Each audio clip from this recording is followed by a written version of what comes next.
Hello friends, welcome back 3R classes. घटना चक्र इतिहास का पूर्वावलोकन हम लोगों ने शुरू किया था। उसी सीरीज़ में ये आज का हमारा अगला वीडियो है। हम लोग पढ़ रहे थे बौद्ध धर्म और उसमें हम 74 क्वेश्चन कर चुके हैं। आज का हम अपना पहला क्वेश्चन देखेंगे। संसार अस्थिर और क्षणिक है का निम्न में से किससे संबंध है? संसार अस्थिर और क्षणिक है का निम्न में से किससे संबंध है? बौद्ध धर्म से संबंध है। बौद्ध दर्शन में क्षणिकवाद को स्वीकार किया गया है। बुद्ध ने स्वयं अनित्यवाद के सिद्धांत का प्रतिपादन किया था। क्षणिकवाद अनित्यतावाद का तार्किक विकास है जो बौद्धेतर दर्शन में अस्तित्व में आया। क्षणिकवाद के अनुसार विश्व की प्रत्येक वस्तु का अस्तित्व क्षण मात्र के लिए ही रहता है। जिस प्रकार नदी की एक बूंद एक क्षण के लिए सामने आती है तथा दूसरे क्षण में विलीन हो जाती है, उसी प्रकार जगत की समस्त वस्तुएं क्षण मात्र के लिए ही अपना अस्तित्व कायम रखती हैं। निम्नलिखित में से किसे एशिया के ज्योतिपुंज के तौर पर जाना जाता है? किसे एशिया के ज्योतिपुंज के तौर पर जाना जाता है? गौतम बुद्ध को। गौतम बुद्ध को एशिया के ज्योतिपुंज के तौर पर जाना जाता है। गौतम बुद्ध के जीवन पर एडविन अर्नोल्ड ने द लाइट ऑफ एशिया नामक काव्य पुस्तक की रचना की थी। निम्नलिखित में से किसे एशिया का ज्योतिपुंज नाम से जाना जाता है? भगवान बुद्ध को। क्षणिकवाद का प्रतिपादन किसने किया? क्षणिकवाद का प्रतिपादन किसने किया? बुद्ध ने। क्षणिकवाद का सिद्धांत बौद्ध दर्शन से संबंधित है। क्षणिकवाद अनित्यतावाद का तार्किक विकास है जो बौद्धेतर दर्शन में अस्तित्व में आया।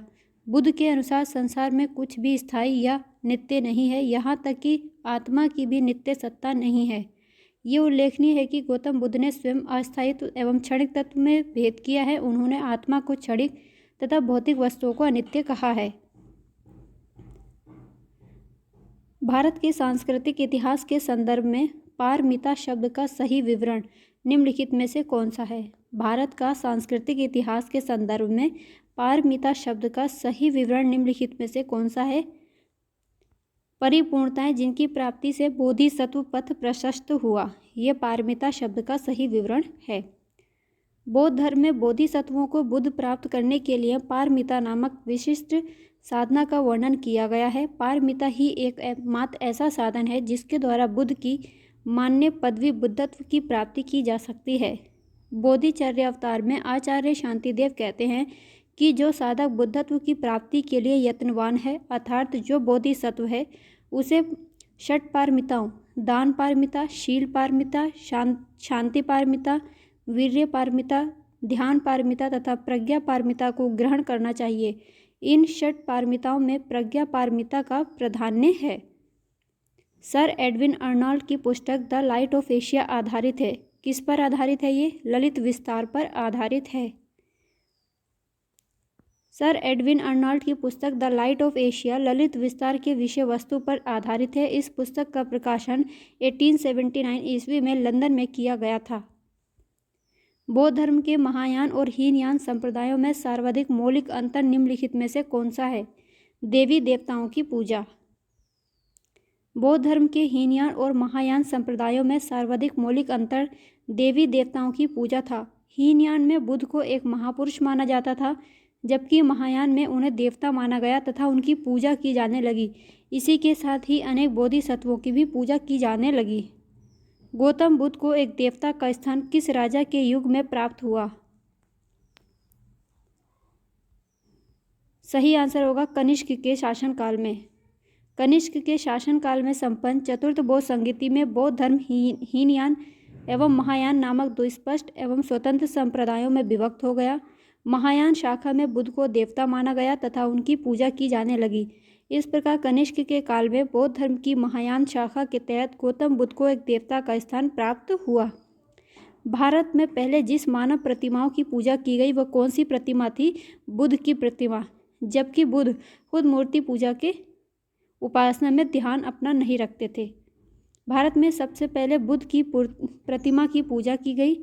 बौद्ध धर्म के महायान शाखा के अनुयायियों ने सर्वप्रथम बुद्ध मूर्तियां स्थापित करके उनकी पूजा प्रारंभ की। देश में निम्न में से किसने मूर्ति पूजा की नींव रखी थी? बौद्ध धर्म ने मूर्ति पूजा की सबसे पहले देश में नींव रखी थी। उपर्युक्त में से सर्वप्रथम मूर्ति पूजा की नींव बौद्धों के द्वारा रखी गई। महायानियों ने सर्वप्रथम बुद्ध की प्रतिमा स्थापित करके पूजा अर्चना प्रारंभ की थी। गांधार शैली की मूर्ति कला में बुद्ध के सारनाथ में हुए प्रथम धर्मोपदेश से संबंध प्रवचन मुद्रा का नाम क्या है? धर्मचक्र।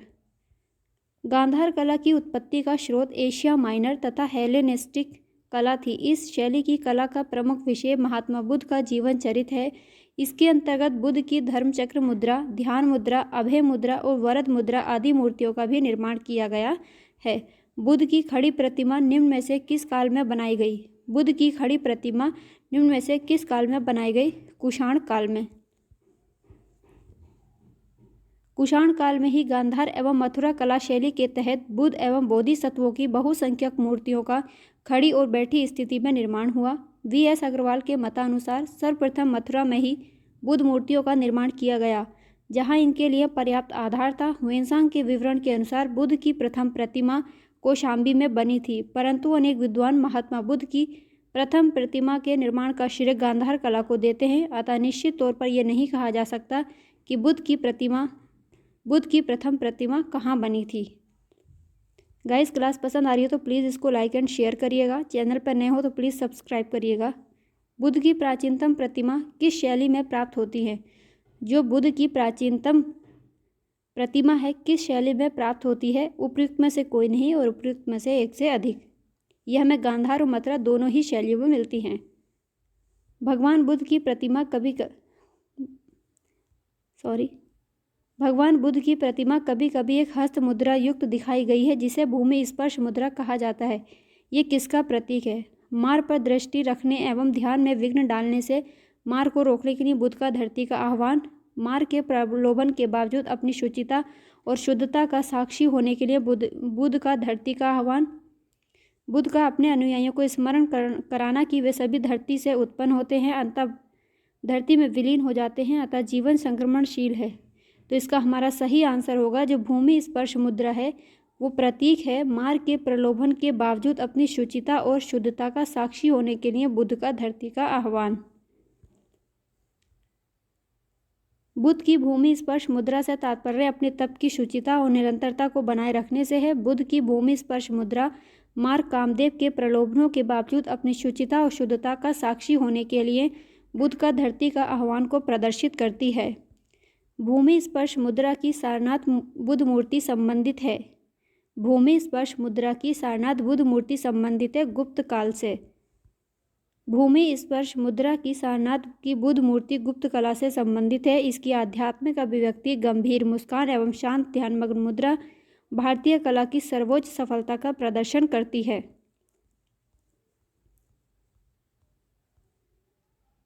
सारनाथ की भूमि स्पर्श मुद्रा वाली बुद्ध प्रतिमा कालांकित है। किस काल से कालांकित है?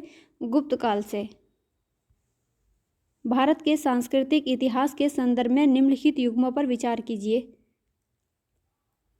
परिव्राजक, परित्यागी और भ्रमणकारी, श्रमण, उच्च पद प्राप्त पुजारी, उपासक, बौद्ध धर्म का साधारण अनुगामी।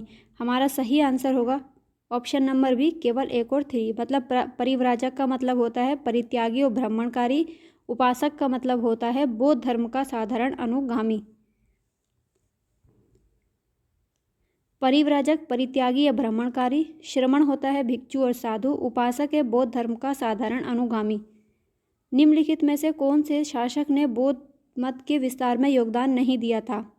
किसने बौद्ध मत के विस्तार में योगदान दिया? पहले वो देखेंगे। हर्षवर्धन ने दिया, कनिष्क ने दिया और अशोक ने दिया, जबकि पुष्यमित्र शुंग ने नहीं दिया था। तो हमसे पूछा गया नहीं, तो हमारा सही आंसर होगा पुष्यमित्र शुंग। अशोक, कनिष्क और हर्षवर्धन ने बौद्ध धर्म के विकास में योगदान दिया, जबकि शुंग वंश के संस्थापक पुष्यमित्र शुंग ने मगध साम्राज्य पर अधिकार जमाकर जहां एक और यवनों के आक्रमण से देश की रक्षा की, वहीं दूसरी ओर देश में शांति और व्यवस्था की स्थापना कर वैदिक धर्म एवं आदर्शों की, जो अशोक के शासनकाल में उपेक्षित हो गए थे, पुनः प्रतिष्ठा की। इसी कारण उसका काल वैदिक प्रतिक्रिया अथवा वैदिक पुनर्जागरण का काल भी कहा जाता है।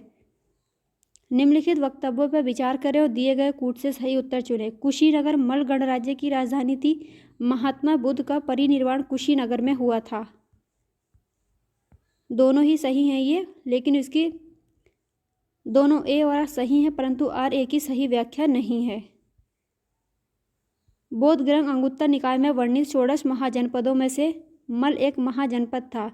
ये एक संघ राज्य था जिसमें पावा, पडरौना तथा कुशीनारा या कस्या मल गणराज्य की जुड़वा राजधानियां थीं। महात्मा बुद्ध को परिनिर्वाण कुशीनगर में प्राप्त हुआ था। अतः दोनों कथन सही है, किंतु कारण आर एक कथन एक ही सही व्याख्या नहीं करता है। निम्नलिखित में से कौन सुमेलित है, इसको हमें देखना है। लोथल प्राचीन गोदीवाड़ा क्षेत्र, लोथल ये सही है। प्राचीन गोदी क्षेत्र हमें यहाँ से मिला था, ये हड़प्पा सभ्यता के केंद्र हैं। सारनाथ बुद्ध का प्रथम उपदेश, ये भी सही है। नालंदा बौद्ध पर अधिगम का महान पीठ है, ये भी सही है। हमारा आंसर सही होगा ऑप्शन नंबर 1, 2, 4, ऑप्शन सी। सैंदव पुरास्थल लोथल गुजरात से गोदीवाड़ा के अवशेष मिले हैं। सारनाथ वाराणसी में महात्मा बुद्ध ने अपना प्रथम धर्मोपदेश धर्मचक्र प्रवर्तन दिया था। नालंदा बौद्ध अधिगम का महान पीठ था। यहाँ कुमारगुप्त फर्स्ट के शासनकाल में विश्वविद्यालय की स्थापना हुई थी। अशोक का सिंह स्तंभ शीर्ष राजगीर में नहीं बल्कि सारनाथ में स्थित है। महायान बौद्ध धर्म में बोधिसत्व अवलोकितेश्वर को और किस अन्य नाम से भी जानते हैं? पद्मपाणि के नाम से जानते हैं। बौद्ध दर्शन में ये माना गया है कि बोधिसत्वों में अवलोकितेश्वर की स्थिति महिमा मंडित है। उन लोगों ने ये निश्चय किया था कि वे तब तक बुद्ध नहीं बनेंगे जब तक कि सभी मनुष्यों को निर्वाण नहीं प्राप्त हो जाता। वस्तुतः बौद्ध धर्म पर हिंदू धर्म का प्रभाव परिलक्षित होता है। अवलोकितेश्वर नारायण या पद्मपाणि विष्णु का ही एक नाम है।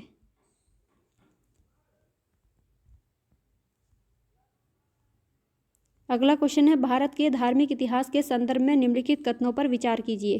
तो हमारा सही ऑप्शन होगा ऑप्शन नंबर 2 और 3। हम इसको देखेंगे। लोकोत्तरवादी संप्रदाय बौद्ध धर्म के महासंघिक संप्रदाय की एक शाखा थी। महासंघिकों द्वारा बुद्ध के देवतत्वरोपण में महायान बौद्ध धर्म को प्रोत्साहित किया। परंपरागत नियम में आस्था रखने वालों का संप्रदाय स्थविर या थेरावादी कहलाया। स्थविरवाद बौद्ध धर्म के हीनयान शाखा से संबंध है। इसका नेतृत्व महाकच्चायन ने किया। परिवर्तन के साथ नियम को स्वीकार करने वालों का संप्रदाय महासंघिक कहलाया तथा इनका नेतृत्व महाकश्यप ने किया। लोकोत्तरवादी संप्रदाय बौद्ध धर्म के महासंघिक संप्रदाय की एक शाखा थी। बौद्ध धर्म में लोकोत्तरवाद निकाय 18 निकायों में से एक है। भारतीय इतिहास के संदर्भ में निम्नलिखित में से कौन भावी बुद्ध है जो संसार की रक्षा हेतु अवतरित होंगे? भारतीय इतिहास के संदर्भ में निम्नलिखित में से कौन भावी बुद्ध है जो संसार की रक्षा हेतु अवतरित होंगे? मैत्रेय। बौद्ध मान्यताओं के अनुसार मैत्रेय संस्कृत एक बोधिसत्व है जो पृथ्वी पर भविष्य में अवतरित होंगे और बुद्धत्व प्राप्त करेंगे तथा विशुद्ध धर्म की शिक्षा देंगे। मैत्रेय के अवतरण की भविष्यवाणी ऐसे समय के लिए की गई है जब इस लोक में अनैतिकता अनाचार इतना बढ़ जाएगा कि मानव जीवन असुरक्षित होता दिखेगा। सुरक्षा के लिए लोग इधर उधर भटकेंगे, सर्वत्र त्राही त्राही मच जाएगी और मानव जीवन संघर्ष में बनता दिखेगा। ऐसे आपातकाल में बोधिसत्व मैत्रेय का भूतल पर भविष्य के बुद्ध के रूप में अवतार लेंगे। वे पुनः बौद्ध धर्म की स्थापना करेंगे और सभी मानवों को सुख शांति एवं समृद्धि प्रदान करेंगे। भारत के धार्मिक इतिहास के संदर्भ में निम्नलिखित कथनों पर विचार कीजिए। बोधिसत्व बौद्ध मत के हीनयान संप्रदाय की केंद्रीय संकल्पना है। बोधिसत्व अपने प्रबोध के मार्ग पर बढ़ता हुआ करुणामय है। बोधिसत्व समस्त सचेतन प्राणियों को उनके प्रबोध के मार्ग पर चलने में सहायता करने के लिए स्वयं की निर्वाण प्राप्ति विलंबित करता है। ऑप्शन नंबर ठीक होगा बी, केवल 2 और 3। बोधिसत्व बौद्ध के महायान संप्रदाय का आदर्श एवं केंद्रीय संकल्पना है। बौद्ध धर्म में बोधिसत्व सत्व के लिए प्रबुद्ध शिक्षा दिए हुए को कहते हैं। पारंपरिक रूप से महान दया से प्रेरित बोधिचित्त जनित सभी संवेदनशील प्राणियों के लाभ के लिए सहज इच्छा से बुद्धत्व प्राप्त करने वाले को बोधिसत्व माना जाता है। 10 पारमिताओं का पूर्ण पालन करने वाला बोधिसत्व कहलाता है। बुद्ध बनना ही बोधिसत्व के जीवन की पराकाष्ठा है। बौद्ध धर्म का अंतिम लक्ष्य संपूर्ण मानव समाज में दुख का अंत है। बौद्ध धर्म के अनुसार 4 आर्य सत्य हैं: दुख, दुख समुदाय, दुख निरोध का मार्ग। बौद्ध धर्म के अनुयायी अष्टांगिक मार्ग के अनुसार जीवन जीकर अज्ञानता और दुख से मुक्ति और निर्वाण पाने की कोशिश करते हैं। बोधिसत्व पद्मपाणि का चित्र सर्वाधिक प्रसिद्ध है और प्रायः चित्रित चित्रकारी है, जो कहाँ है? अजंता में। गुफा संख्या 1 की बोधिसत्व पद्मपाणि का चित्र अजंता चित्रकला की श्रेष्ठ कलाकृतियों में से एक है। इसे 6ठी शताब्दी ईस्वी के अंत में निष्पादित किया गया था। चित्र में बोधिसत्व पद्मपाणि राजसी शैली में एक नीलम जड़ित मुकुट पहना हुआ है। उसके लंबे काले बाल मनोहारी रूप से झुक रहे हैं। रमणीय रीति से अलंकृत यह आकृति आदम कद से भी बड़ी है और इसमें अनेक दाहिने हाथ कुछ कुछ रुके हुए तथा कमल के पुष्प को पकड़े हुए दर्शाया गया है। हीनयान अवस्था का विशालतम एवं सर्वाधिक विकसित शैलकृत चैत्य गृह स्थित है। हीनयान अवस्था का विशालतम एवं सर्वाधिक विकसित शैलकृत चैत्य गृह स्थित है। कहाँ पर है ये? कार्यालय में। गाइज आज की क्लास में इतना ही है। मिलेंगे अगली क्लास।